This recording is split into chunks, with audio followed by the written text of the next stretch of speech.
shutter speeds can range from short exposures, like a thousandth of a second, all the way to minutes on some cameras. With moving subjects, short shutter speeds freeze motion. Longer shutter speeds introduce blur.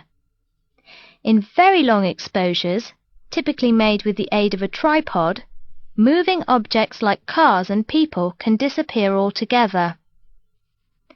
The longer the shutter is open, the more tiny movements from your hands cause the image to blur.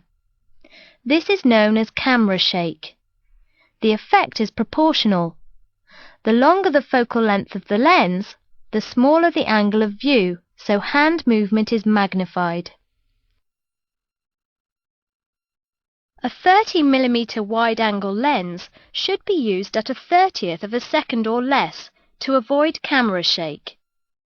A 250mm lens needs to be handheld at a shutter speed of a 250th of a second or less. Use a shutter speed that is the same as the focal length of the lens or less to prevent camera shake. The aperture also has an important creative role. The wider the aperture, the softer background and foreground areas look.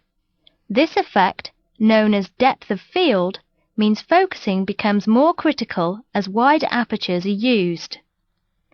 A wide aperture can help to separate a subject from other clutter in the frame. A narrower aperture can help to keep the faces of people in a group sharp. Depth of field effects vary with the length of lens you use. A telephoto lens has a much shallower depth of field than a wide angle at the same aperture.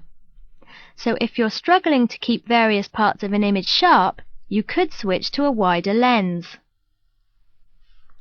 The relationship between the shutter speed and the aperture is reciprocal. In other words, give and take. If you shorten the shutter speed by a stop, you open the aperture by a stop to maintain the same exposure level.